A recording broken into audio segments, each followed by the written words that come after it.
അതാണ്. സുമലതേ,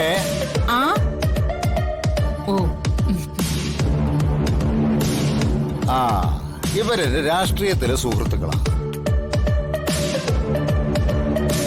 ഇത് പനമ്പള്ളി ഇന്ദുചൂടൻ. നമസ്കാരം. അത് തളിക്കുളം മാർക്കോസ്. നമസ്കാരം.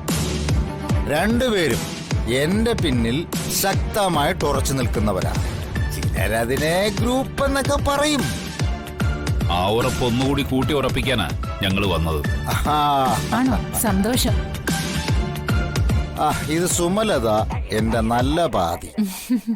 മൂത്ത മകൻ ജിതേന്ദ്രൻ. ഇത് അവന്റെ ഭാര്യ വിദ്യാ ജിതേന്ദ്രൻ. ജിതേന്ദ്രൻ എന്ത് ചെയ്യുന്നു? ഇപ്പോ വീട്ടുകാര്യങ്ങളൊക്കെ നോക്കി അങ്ങനെ പോകുന്നു. രാഷ്ട്രീയത്തിൽ താല്പര്യമില്ലേ? ഉണ്ട്. പക്ഷേ തൽക്കാലം അനിയൻ രാഷ്ട്രീയത്തിൽ പ്രവർത്തിക്കട്ടെ എന്ന് അച്ഛൻ പറഞ്ഞതുകൊണ്ട് മാറി നിൽക്കുന്നു. ജഗന്റെ വിവാഹം ഉറപ്പിച്ചിരിക്കുക. ചേട്ടന്റെ കുടുംബസുഹൃത്തായ ബിസിനസ്സുകാരൻ ഒരു നമ്പ്യാരില്ലേ, ആ നമ്പ്യാരുടെ മകൾ നീലിമയാണ് വധു. ഓ, അത് നല്ല കാര്യം തന്നെ.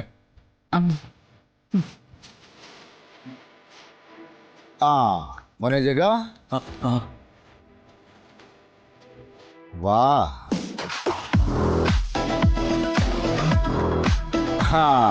കല്യാണപ്പയ്യൻ വന്നല്ലോ.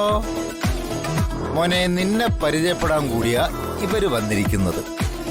ഇന്ദുചൂടനും മാർക്കോസും. അച്ഛൻ പറഞ്ഞ് ഞാൻ നിങ്ങളെ കുറിച്ച് കേട്ടിട്ടുണ്ട്. പരിചയപ്പെടാൻ കഴിഞ്ഞാൽ വളരെ സന്തോഷം. ആയിക്കോട്ടെ. എനിക്ക് അല്പം തിരക്കുണ്ട്, ഒന്ന് പുറത്തു പോയിട്ട് വരാം. നിങ്ങളിവിടെ കാണില്ലേ? ശരി ഏട്ടാ.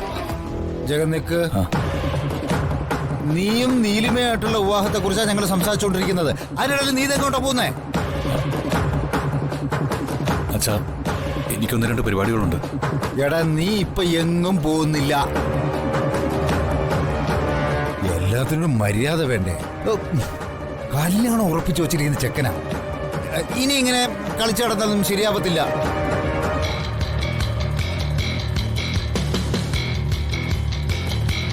ഈ കല്യാണം എന്നൊക്കെ പറഞ്ഞ വലിയ കഷ്ടപ്പാടാ.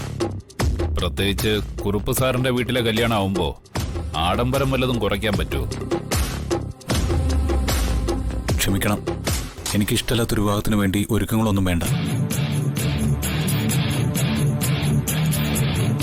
ഈ വിവാഹത്തിന് എനിക്ക് താല്പര്യമില്ല.